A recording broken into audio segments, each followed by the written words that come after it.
every talk has been amazing. It's just, each one could merit ours itself. And I want to bring up Uday Dandavate as our last speaker. In the work that I've been doing with people professionally, I guess, around career coaching, I've done so much work about why do some people evolve faster than others? Why can some see and are motivated to move? And I found, mindset work is, or the quality and the nuance of your mindset really affects who you are as a professional, as a person. And I love that Uday has pivoted while he's also still running his own corporate consultancy and written 2 wonderful, delicious books on mindset. Let me read you Uday's bio. And again, Uday, thank you for being patient. Uday is a design activist and ethnographer, end of the day, ethnographer of social imagination. Uday is also CEO of SonicRim, a San Francisco-based design research company specializing in co-creation. He has traveled extensively around the world, studying and connecting with all kinds of people and cultures, and watching and participating as they change over time. In his professional capacity as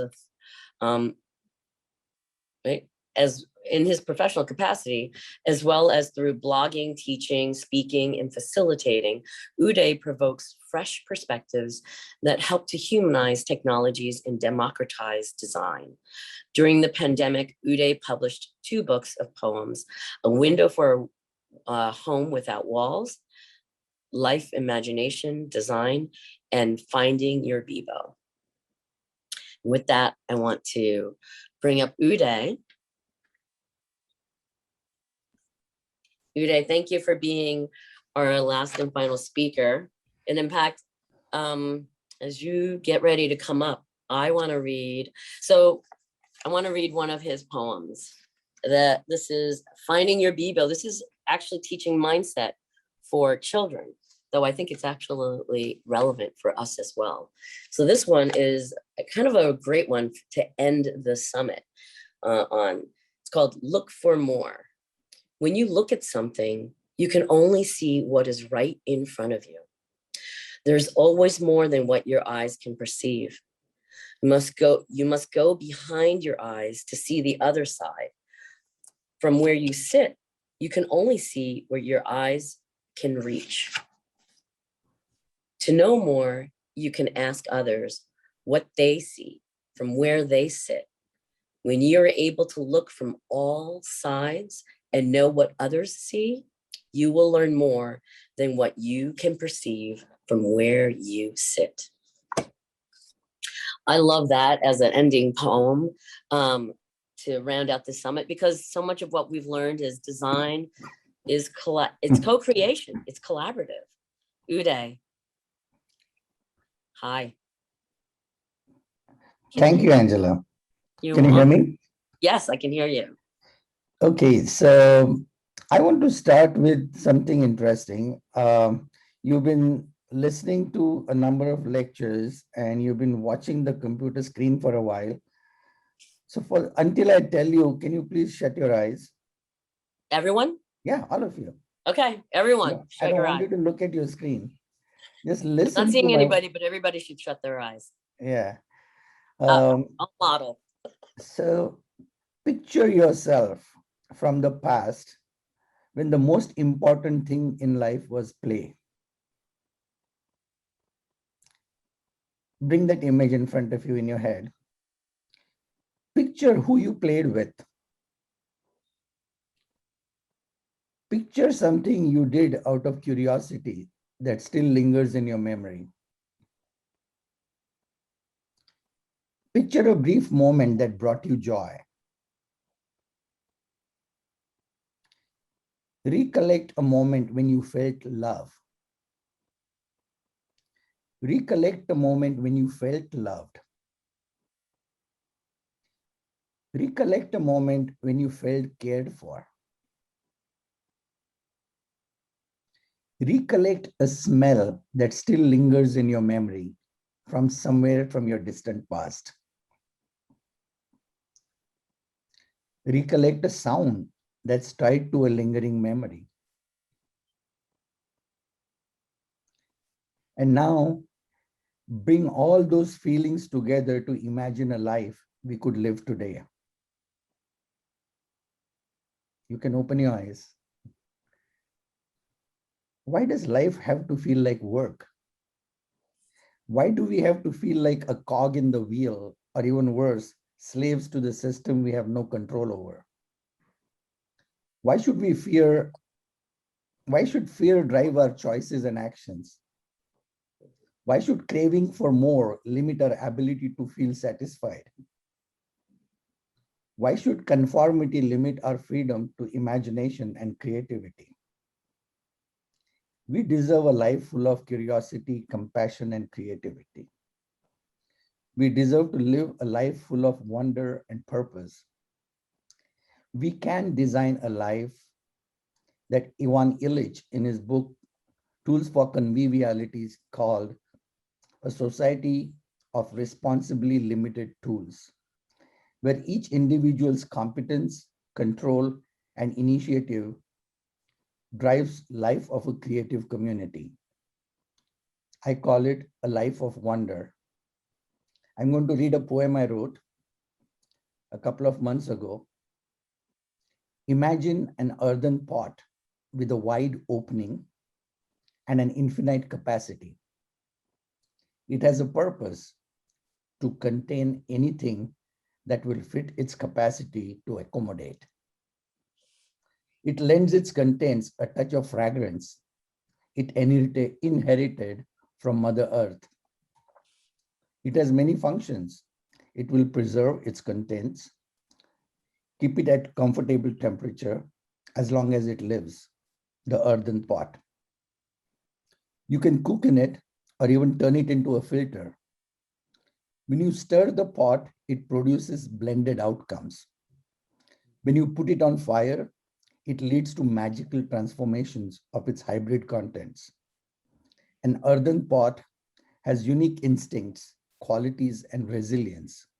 Above all, when it's served its purpose, it blends into Mother Earth. An earthen pot with a wide opening and an infinite capacity is the life of a curious and open mind. So that's how I wanted to begin my conversation.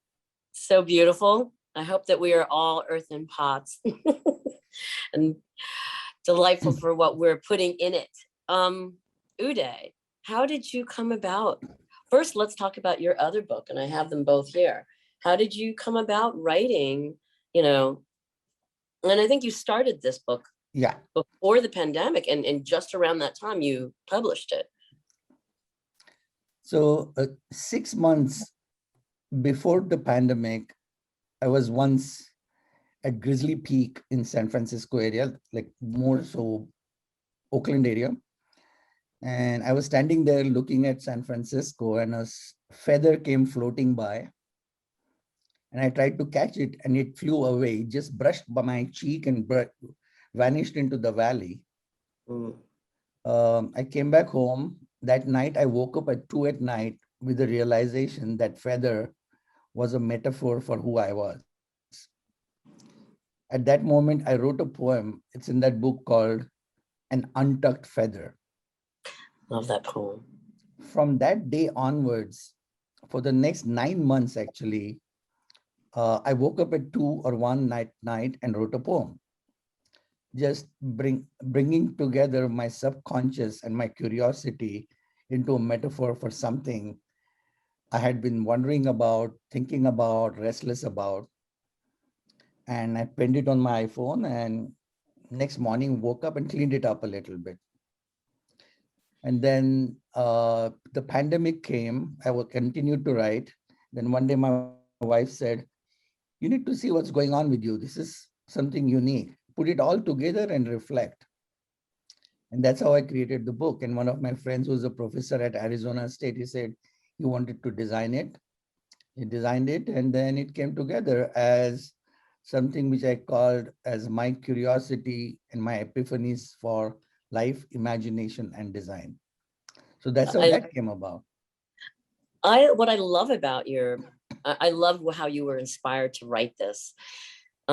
What I also love is I think all of us are in this industry. We talk about design, we talk about design thinking, and what you've done is this is a creative, artistic representation of what we do. It's very inspiring how everyone, you've got to buy his book. How he talks about designing journeys and perspectives and creativity and being a designer. I mean, there are phases to the design process, and there are, your journey mapping. It's the poetry of this is absolutely beautiful. It takes what we do as a profession, and you've created a song about it. I In love it. fact, you called it a song. What is interesting is two different people. One was a student of music composition at Carnegie Mellon University. He read this book and he wanted to convert it into an a cappella concert. He is actually Steve Kaneko's son. If you remember Steve Kaneko from Oh my gosh, of course, yes. And Steve wrote to me saying, do I have your permission to let my son compose a concert? I said, absolutely. So he took the poem, The Universe, and turned it into an a cappella number. I was so inspired, I turned it into a music video, which is sitting on YouTube now. You're 2 going to months have to post it later, so that you can share it. sorry? You're going to have to post it later or I know. send it to us so we can Yeah, share it. 2 months later, I got a message from a music therapist in Hawaii saying, I read your book and I'm inspired to sing it. So she took 4 lines from my poem, The Pandemic, and she sang it and sent it to me. I liked it so much, I turned it into a video. She liked it so much, she hired professional musicians and recorded it. And then we Oh my blended God. it into a music video. A And then therapist, a I love how therapist, they're yeah, playing. yeah, a You're therapist collaborating, from you're San Francisco. riffing, you're Yes, iterating and collaborate with others, yes, whoever resonated with it, and it yeah, just grew. yeah. And that's how my second book came about. One girl who is a creativity facilitator for children in Oakland, Mm-hmm. she is married to a friend of mine who is a bartender in San Francisco. She once wrote to me saying, I just read your book. I'm inspired to write a book, similar book for children. She wrote to me at 11 at night, sent me a text. That night at 1 o'clock, I woke up and I wrote this entire book in 2 hours. I And love then it. my friend Peter Chen, who's a professor of design at OSU, he called me and said, hey, I heard you wrote a book. I'm going to design it. I said, okay. But he said, my condition is you have to illustrate it yourself. So it took me 9 months to illustrate this book and one night to write it. I love it. Well, it got you to go back to your core creative skills and rediscover them again, right? Yes. But Yeah. also it took me to, T was talking about finding your purpose and being authentic. I think this allowed me, this whole experience during pandemic of writing these poems Mm. allowed me to kind of understand that designers are not the sole keepers of the creative activity in the world. It's not 100-year-old profession. It's as old as humans were Yes. born on this earth. It has everything to do with our curiosity, compassion, and creativity. And my job is actually to encourage people to be more curious, more open-minded, more of explorers without fear, with courage, Mm-hmm. and creativity just comes out of it. And therefore, I feel that my job is to get closer to social imagination and inspire it. And there isn't a better medium than poetry to do that. And what I love is about your Finding Your Beebo, your second book. I love because it's actually speaking to children, because what a better time than to catch them right as their minds are so young and open to, being able to see others, see possibilities, be creative. You're right though. I love that you remind us that while we have all of us here in this, in the event, this audience, this community, designers, most of us have been very practiced in this expertise of being creative, right? But you're right, we don't have a monopoly on creativity, right? We are probably just shepherds and of helping unlock that to others, right? In fact, we are trapped in our beliefs. At this moment, my practice, professional practice, is actually emerging into helping my clients disengage from their beliefs, open their minds to the realities and imagination of the world. And in collaboration with that space where the real people live, discover new opportunities for affecting their customers' lives. Wow. So right now, actually, just as we speak, I'm getting ready to go out for another collaborative session where I bring my clients in collaboration with a group of people who are early users of a certain technology to co-imagine the future. And through last 3 days of these activities, my clients are already feeling unsettled in their beliefs and are Mm, beginning to see why they need to tune into the imagination of real people who are taking them an entirely different journey, which is wow. different from what they were thinking about. And if they had not done that, they would have gone ahead probably and built something without listening to that end user and co-collaborating with them, right? Yes, absolutely. Wow. Wow. You know, an earlier thing that a statement you just said about designers thinking that we're the only ones that own creativity. On the other hand, I have to say, sometimes I see our industry, we love that term designer. Mhm. And I remember meeting once someone who had moved up to a high level was chief operating officer at a big company. And he said to me, you know, I'm still a designer, Mhm. you know, Yeah, I know. and In fact, sometimes we love this name designer that it sometimes can shield us from being or kind of keep us from seeing opportunities for ourselves, you know, in how we see the world and how we act in the world. I remember my first day in the design school, undergraduate school at the National Institute of Design, NID in India. The teacher who was the coordinator of the foundation program on first day, first hour in the class said, hey guys, the purpose of this year in foundation is for you to unlearn everything that you have learned in school Wow. and to reclaim your childlike curiosity. And you begin your life with that. If you can hold on to that childlike curiosity, you will become a better designer.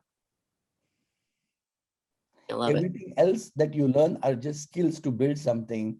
But if you can you can learn to unlearn, be open and be curious, you will be greatest designers in life. Yes, I love it. You guys heard it from Uday. Be ready to unlearn whatever you've learned to see new possibilities. I Mm. love that quote because there's a lot of that in what we do when we work with talent to help them see possibilities beyond what they previously knew, or even working with employers. I mean, or any of you, the work that you do, I think we're always actually helping someone else unlearn their preconceived notions to see something that they're working on in a different way, right? That is Yep. what we do. But we kind of all need someone else to do it for us, right? Sometimes you need that outside perspective. Sometimes we need a story, a book to Yep. kind of trigger a different way of thinking, or Absolutely. someone else, you know. Yeah, I And see, love it. what happens is when we get so obsessed with our opinions and beliefs, we forget to smell the air.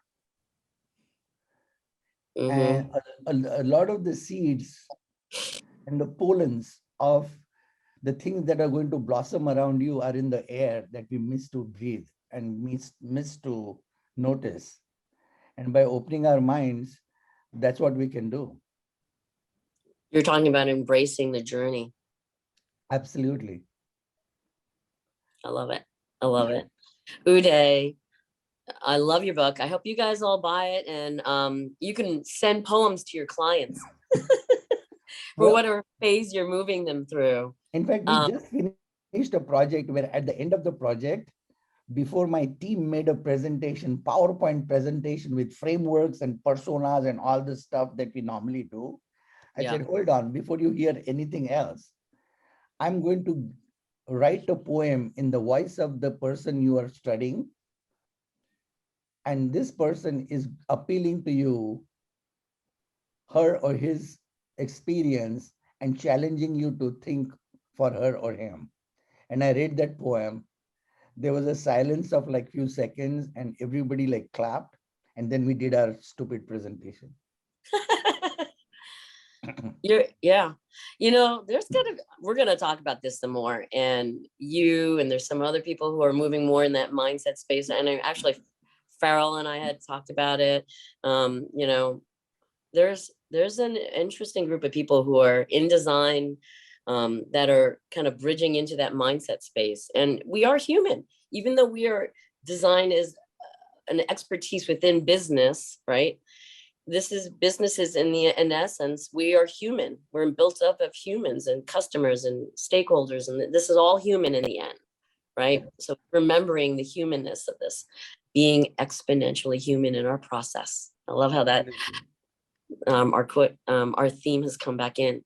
So Uday, really love that you were able to round us out and end our design summit on such a beautiful poetic note. Mindset, I love this industry. I love all of you guys in this. I love the passion that you all have in this space. And I love how you guys inspire each other. Connect. I mean, yes, a lot of times we forget that, and a lot of times I hear from people that design can be so isolating, but it doesn't have to be. Reach out, build a connection, build a network, and challenge yourself to find your BHAGs. So yes, Francesca said so beautiful. Are we going to have questions? Yeah, does anybody have a Q&A question for Uday? Feel free to come up and let me look at the chat. There's a couple of things in the chat. Oops. You have to forgive me. I'm playing with my new iPad, which is a lot of fun. I think genre, good point. Design and creating is an inherent drive of humans. And Michael Seeley, always love your perspective in poetry, Uday. Well, Michael has been a long time co-creator. So oh my God, I love it. Michael. Francesca, so beautiful. Thank you, Uday. How do you dip your toes into writing poetry? Yeah, like how do you, I know how to go back into drawing and sketching, which I'm finding again. Thank you for encouraging me. But how does someone go into writing poetry? Okay, so I will tell you how. This is amazing question. So the professor who told me to embrace my childlike curiosity, I sent him the manuscript of my book. And I told him, in my entire life, I have never written a poem, except once when my daughter was 4 years old, and she told me never to attempt writing a poem again. Like she said, it really sucks, and don't try it again. It's not your thing. But here it comes, like over 9 months, it just kept pouring out. So I said, what happened to me? I was never prepared for a poetry. So he told me one Urdu poem, which essentially means that somewhere in a forest was a little bud in the darkness, not in anybody's path. So therefore, unnoticed and ignored. But one day when the flower was ready to bloom, a maven passed by. And just as the flower bloomed, the maven looked at the flower and there was a moment of appreciation. That is the poem. And he said, this is what happened. From the day you opened your eyes and your sensitivities to all the things that are noticeable and understandable and beautiful and curious in world, you kept absorbing it. Your bud was forming inside of you. Yes. And one day when that bud was rich enough to bloom, in your subconscious, your conscious mind was willing to recognize it and a beautiful thing happened. So my response to your question is keep your mind open to all the beautiful things around you, all the harmonious things around you, nature's creations that bring joy to you. Nourish your soul with those things that we ignore in pursuit of our goals and our ambitions, and miss them because we fear looking at them. And one day when it's ready to bloom, it will bloom in your subconscious and your conscious mind will notice it. Beautiful. Thank you for that advice and inspiring us to all reach for that. Regardless of whether how we're practicing design, let's find a different way to be creative. Almost, I'd say, Uday, without a purpose, right? Without an objective or a financial or, work project, explore something creative.